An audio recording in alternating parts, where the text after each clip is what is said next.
Hello students, आज हम MA final के ग्रुप ए के पेपर प्रथम social and economic life of ancient India के तहत हम प्राचीन भारत में नारी की स्थिति का सर्वेक्षण विषय पर अपना वीडियो लेक्चर आज मैं देने का प्रयास करूंगी।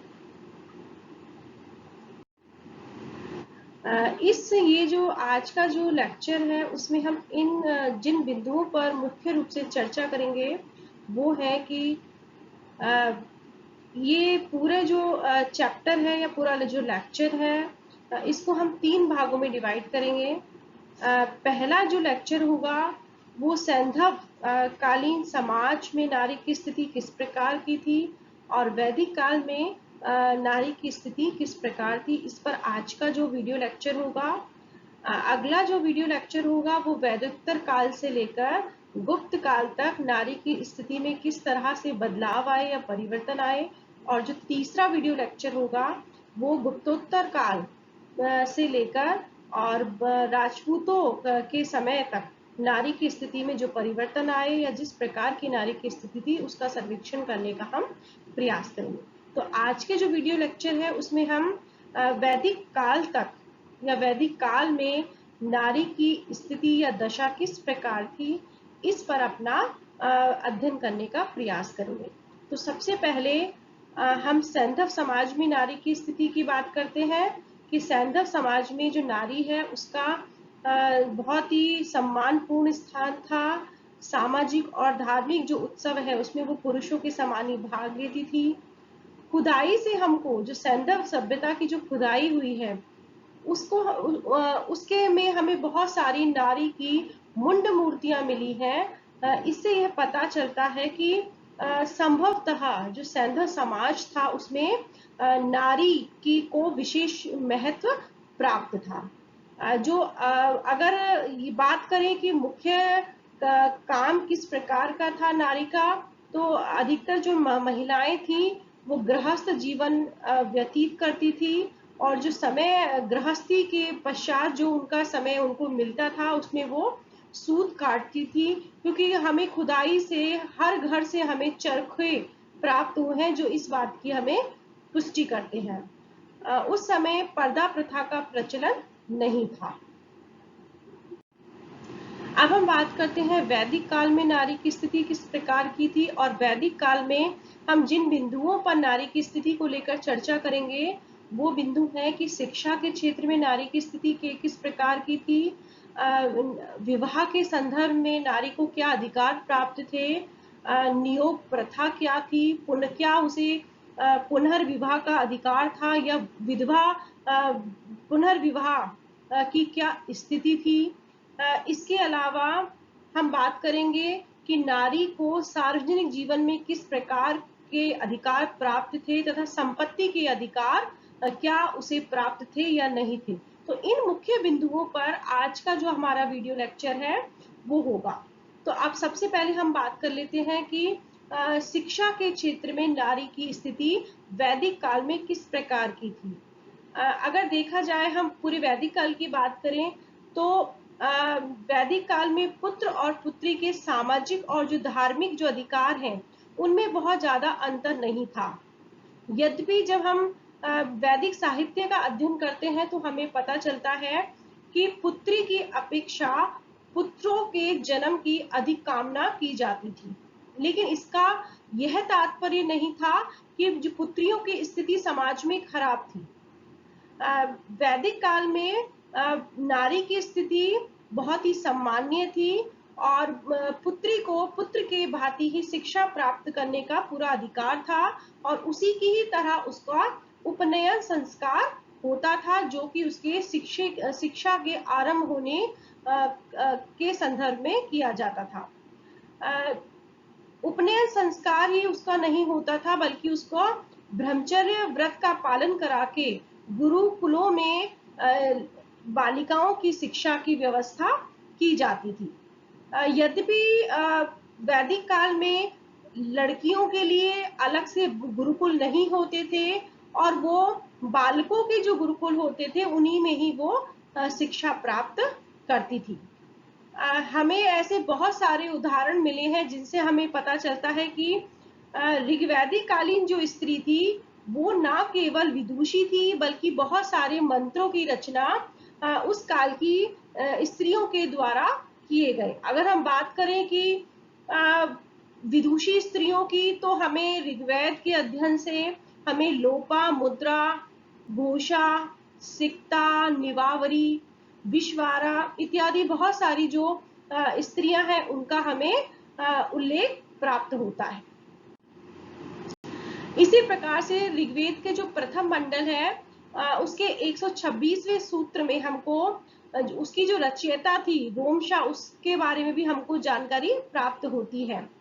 अध्ययन के अलावा हमें ऐसे बहुत सारी अध्यापिकाओं का भी हमें उल्लेख मिलता है जो अध्यापन से संबंधित कार्य करती थी।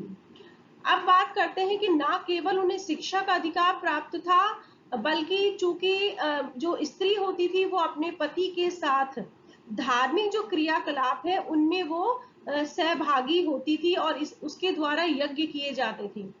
कहने का मतलब है कि पति के साथ पत्नी का यज्ञ में बैठना जरूरी होता था, अन्यथा वो यज्ञ अधूरा माना जाता था। और यज्ञ में जो वैदिक मंत्र है उनका उच्चारण पति के साथ पत्नियों को भी करना होता था, इसलिए वेदों का अध्ययन करना अनिवार्य था। तो कहने का तात्पर्य है कि ऋग्वैदिक काल में स्त्रियों को शिक्षा प्राप्त करने का पूरा अधिकार था। अगर हम उपनिषद काल की बात करें तो जो ऋषि थे याज्ञवल्क्य, उनकी पत्नी मैत्रेयी बहुत ही विदुषी महिला थी और उन्होंने धन की अपेक्षा ज्ञान प्राप्ति की वो अधिक कामना करती थी। हमें इस तरह का उदाहरण मिलता है कि बृहदारण्यक जो उपनिषद है उससे हमें ज्ञात होता है कि याज्ञवल्क्य की दूसरी पत्नी कात्यायनी के पक्ष में मैत्रेयी ने अपनी संपत्ति का अधिकार छोड़ दिया था और अपने जो पति हैं याज्ञवल्क्य उनसे मात्र ज्ञान दान की प्रार्थना की थी। तो हमें उपनिषद काल तक गार्गी और जो मैत्रेयी थी वो उन विदुषी स्त्रियों के बारे में हमें ज्ञान प्राप्त होता है कि वो उच्च कोटि का दार्शनिक अध्ययन करती थी। इसी प्रकार से हमको बृहदारण्यक के जो उपनिषद में जो विदेह के राजा हैं जनक, उनकी सभा में गार्गी और जो याज्ञवल्क्य है उनके बीच में जो उच्च स्तर की जो दार्शनिक वाद विवाद हुआ था उसका भी हमें उल्लेख प्राप्त होता है। इसी प्रकार से हमें ये भी पता चलता है कि ना केवल ये दार्शनिक विषयों पर अध्ययन कर रही थी बल्कि इनको संगीत की, नृत्य की और अन्य जो ललित कलाएं हैं उनकी शिक्षा भी वैदिक कालीन स्त्रियों को प्रदान की जाती थी। हमें जो वीर मित्रोदय के जो संस्कार प्रकाश है उससे हमें प्राचीन काल में दो प्रकार की छात्राओं का हमको उल्लेख मिलता है। प्रथम तो ब्रह्मवादिनी होती थी जो जीवन भर वेदों का अध्ययन करने में लगी रहती थी और ऐसी दो ब्रह्मवादिनियों का उल्लेख हमको बृहदारण्यक के उपनिषद में मिलता है और वो है मैत्रेयी और गार्गी।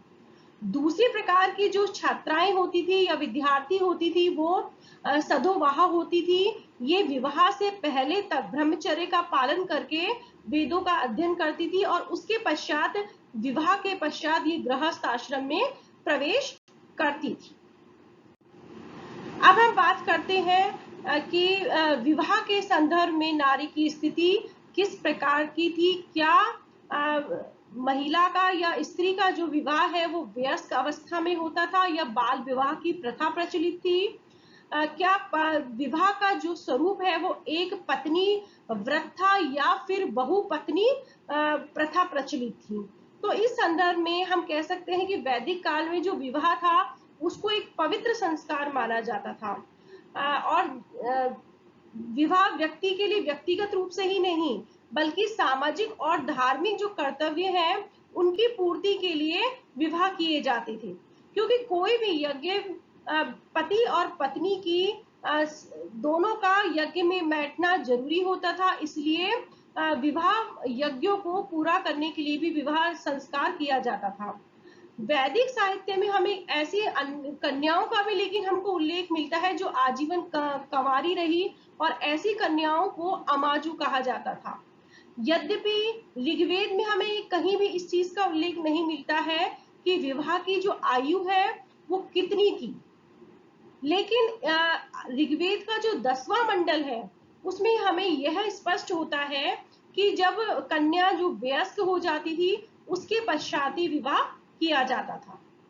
अगर हम उत्तर वैदिक काल की बात करें तो विवाह में स्वयंवर की जो प्रथा है उसका विकास हो गया था, और जिससे स्वयंवर की प्रथा का विकास होने से का तात्पर्य ये है कि अब युवावस्था में ही कन्या का विवाह किया जाता था, और संभवतः यह माना जाता था कि 16 से लेकर 20 वर्ष के आयु में विवाह कन्या का किया जाता होगा या विवाह किया जाता होगा।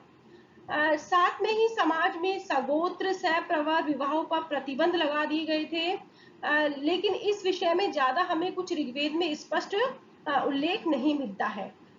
ये उल्लेख जरूर मिलता है कि ऋग्वेद में भाई बहन का या पिता पुत्री का जो विवाह था वो प्रतिबंधित था, इस तरह के जो विवाह थे वो वर्जित थे। अब हम बात करते हैं कि विवाह में अंतर जातीय जो विवाह थे समाज में वो प्रचलित थे, और अनुलोम विवाह और प्रतिलोम विवाह दोनों प्रकार के जो विवाह के जो स्वरूप थे वो समाज में प्रचलित थे। अनुलोम विवाह की जहां हम बात करें, इसमें जो उच्च वर्ण है उसका पुरुष और निम्न वर्ण की कन्या के साथ जो विवाह किया जाता था वो अनुलोम विवाह होता था, जबकि जो प्रतिलोम विवाह होता था उसमें उच्च वर्ण की कन्या का निम्न वर्ण के पुरुष के साथ जो विवाह था वो प्रतिलोम विवाह कहा जाता था। हमें ऋग्वेद में हमें ऐसे बहुत सारे उदाहरण मिलते हैं जहां इस प्रकार के अंतर जातीय विवाहों का हमको उल्लेख मिलता है।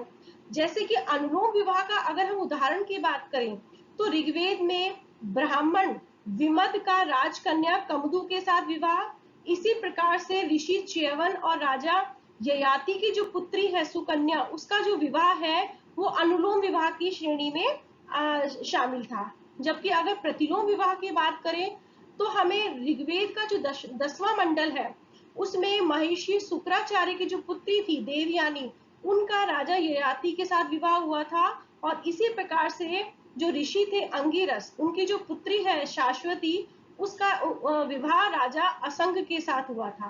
तो ये इस तरह हमें वैदिक साहित्य में अनुलोम और प्रतिलोम विवाह के हमको उल्लेख मिलते हैं। इसी प्रकार से जो तैत्तिरीय संहिता है उसमें हमें आर्य पुरुष और शूद्र नारी के संबंध का भी उल्लेख मिलता है।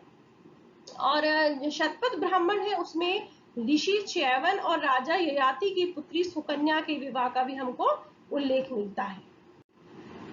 अब हम बात करते हैं कि वैदिक काल में साधारणतः एक पत्नी व्रत की प्रथा ही प्रचलित थी, लेकिन ऐसा प्रतीत होता है कि समाज का जो उच्च और धनी वर्ग पुरुष था वो एक से अधिक पत्नियां रखता था।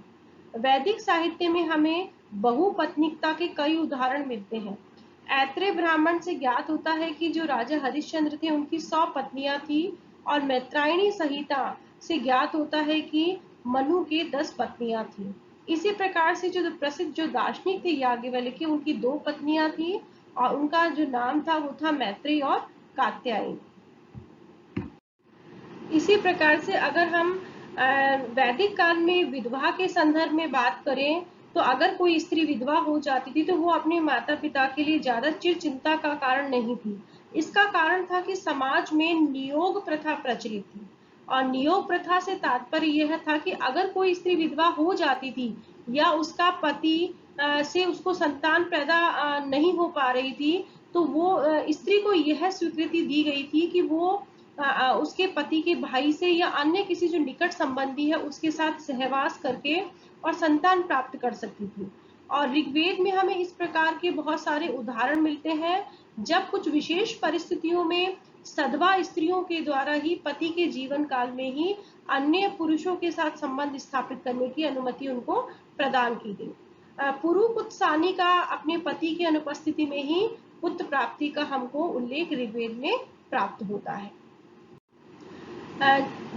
जहां तक हम पुनर्विवाह के संदर्भ में नारी की स्थिति पर अगर हम बात करें तो ऋग्वैदिक काल में विधवा विवाह के हमें स्पष्ट उदाहरण प्राप्त नहीं होते हैं, लेकिन नियोग प्रथा के उदाहरणों से ऐसा अनुमान लगाया जा सकता है कि नियोग प्रथा के द्वारा पुत्र प्राप्ति के बाद अनेक जो विधवाएं थी वो अपने देवर के साथ या अन्य पुरुषों के साथ पति पत्नी के रूप में स्थायी रूप से रहने लग जाती थी। लेकिन उत्तर वैदिक काल में विधवाओं का पुनर्विवाह किसी भी प्रकार से असम्मानीय नहीं रहा, क्योंकि हमें ऐसे बहुत सारे उदाहरण मिलते हैं कि जिसमें पत्नी और उसका जो दूसरा पति होता था उनके मध्य संबंधों को सुदृढ़ करने के लिए बहुत सारे कर्म कांडों का हमें उल्लेख मिलता है, और इसी प्रकार के कर्म कांडों का उल्लेख हमको अर्थवेद में मिलता है।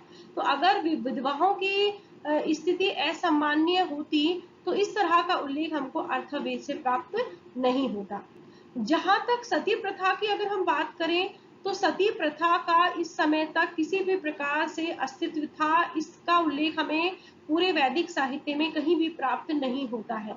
तो कहने का तात्पर्य है कि वैदिक काल में सती प्रथा प्रचलित नहीं थी।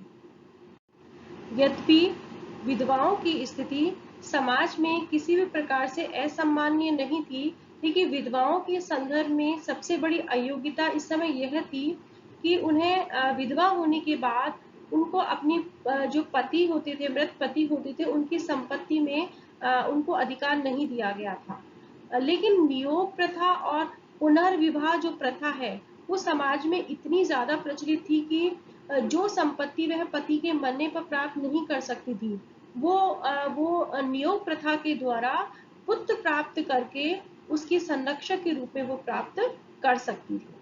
अब अगर हम बात करें पर्दा प्रथा के संदर्भ में, तो वैदिक काल में पुत्री को भी पुत्र के समान ही उपनयन का और शिक्षा प्राप्त करने का अधिकार था। ऋग्वेद में एक स्थान पर उपस्थित अतिथियों से नवविवाहिता वधु के देखने के लिए कहा गया है। एक अन्य स्थान पर वधु के लिए से यह आशा की गई है कि वो सभा में आत्मविश्वास के साथ बोले। तो कहने का तात्पर्य कि अगर समाज में पर्दा प्रथा प्रचलित होती तो इस तरह की जो उदाहरण है हमें वैदिक साहित्य से प्राप्त नहीं होते। तो इससे पता चलता है कि वैदिक काल में पर्दा प्रथा का अभाव था। पर्दा जैसी जो कुप्रथा है वो उसका अभी अस्तित्व समाज में नहीं हुआ था। अब हम बात करते हैं कि नारी की सार्वजनिक जीवन में किस प्रकार की भूमिका थी। तो वैदिक युग में जब हम वैदिक साहित्य का अध्ययन करते हैं तो पता चलता है कि जो नारियां थी उनको जनप्रतिनिधि सभाओं में भाग लेने का और उसमें आत्मविश्वास के साथ बोलने का हमें कई जगह हमें उदाहरण प्राप्त हुए हैं। तो इस संदर्भ में हम कह सकते हैं कि वो ना केवल जनप्रतिनिधि सभाओं में कि जो वाद विवाद होते थे उनमें वो हिस्सा लेती थी, बल्कि वो आत्मविश्वास के साथ बोलती थी। उत्तर वैदिक काल में यद्यपि इस क्षेत्र में जो स्त्री की जो स्थिति है उसमें थोड़ा सा हम अवसाद देखने को मिलता है हमको, और मैत्रायणी संहिता में हमें इस प्रकार का उल्लेख मिलता है कि स्त्रियां हैं वो अब जनसभाओं में नहीं जाती थी। धार्मिक कार्य में पति के साथ पत्नी की जो उपस्थिति आवश्यक मानी जाती थी, अतः स्त्रियों का धार्मिक महत्व और भी बढ़ गया था। यज्ञ को स्वर्ग प्राप्ति का प्रतीक माना गया था, और अगर यज्ञ में पत्नी का साथ नहीं होता था तो वह पुरुष स्वर्ग प्राप्त नहीं कर सकता था। अतः यज्ञ के अवसर पर पत्नी का होना आवश्यक था, और साथ में ही पुत्र जन्म के लिए भी पत्नी का होना जरूरी था। तो ये जो सारी चीजें हैं इन्होंने जो महिला है या स्त्री है उसके महत्व में वैदिक काल में बढ़ोतरी की। और पत्नी केवल पुरुष की पूरक ही नहीं थी बल्कि जो धार्मिक कार्यों के लिए तो वो बहुत ही आवश्यक थी, और ये सारी चीजों ने पत्नी की जो स्थिति है उसको काफी उच्च बना दिया था। इसके अलावा हमें कुछ ऐसे कर्म कांडों का भी उल्लेख मिलता है जो केवल स्त्रियां ही कर सकती थी, जैसे कि जो सीता यज्ञ है उनमें से एक था जो कि अच्छी फसल होने के लिए किया जाता था। इसी प्रकार से पशुओं की संपन्नता के लिए रुद्र बलि यज्ञ किया जाता था जो वो अकेली कर सकती थी।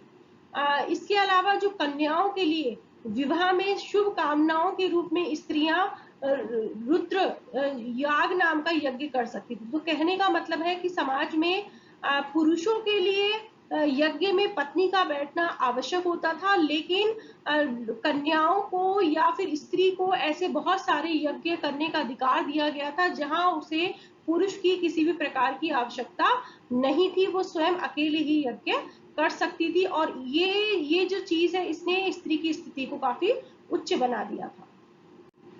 अब हम बात करते हैं कि संपत्ति के संदर्भ में महिला को या जो नारी है उसको किस प्रकार के अधिकार प्राप्त थे। तो हिंदू संस्कृति में वैदिक युग से ही पति पत्नी को घर का और संपत्ति का संयुक्त रूप से स्वामी माना गया है। और विवाह के समय पति को यह प्रतिज्ञा करनी पड़ती थी कि वो पति को कभी भी उसके आर्थिक हितों से वंचित नहीं करेगा। लेकिन हम यह देखते हैं कि वैदिक युग में स्त्रियों को पुरुष के समान संपत्ति संबंधी अधिकार प्रदान नहीं किए गए। और जो महिलाएं हैं उनको किसी भी प्रकार से पिता की संपत्ति में उत्तराधिकारी नहीं बनाया गया था। यद्यपि जो ऋग्वेद के जो प्रारंभिक जो श्लोक हैं उसमें बिना भाई की जो बहन होती थी या ऐसे माता पिता जिनके पुत्र नहीं होते थे, ऐसी स्थिति में पिता की जो संपत्ति होती थी उसमें पुत्री को हिस्सा दिया गया था या पुत्री को संपत्ति का उत्तराधिकारी माना गया था। ऋग्वेद के एक श्लोक में एक जो वृद्ध अविवाहित स्त्री द्वारा पैतृक संपत्ति में अपने हिस्से का दावा किए जाने का हमको उल्लेख मिलता है। लेकिन साधारणतः इस तरह की परंपरा एक प्रचलित थी कि जो स्त्रियां विवाहित होती थी उनको पैतृक जो संपत्ति होती थी उसमें किसी भी प्रकार की हिस्सेदारी नहीं मिलती थी।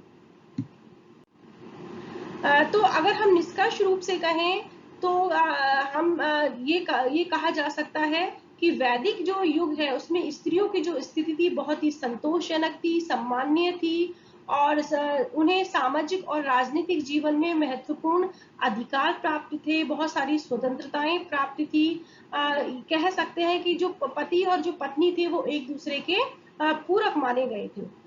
दोनों के सामाजिक और जो दोनों ही असामाजिक कार्य में दो समान रूप से भाग ले सकते थे। तो कहने का तात्पर्य है कि तत्कालीन जो विश्व के किसी भी साहित्य में स्त्रियों को पुरुषों से समानता के इतने अधिकार प्रदान नहीं किए गए थे जितने कि हमें वैदिक साहित्य में स्त्री के संदर्भ में दिए गए हैं। तो वैदिक काल तक नारी की जो स्थिति थी वो काफी सम्माननीय थी। नारी की जो स्थिति में जो गिरावट आती है वो वैदिक काल के बाद या सूत्र काल के पश्चात हमें देखने को मिलती है। और इस पर हम अपना जो अगला वीडियो लेक्चर करेंगे उसमें उस चीज पर हम अध्ययन करने का प्रयास करेंगे।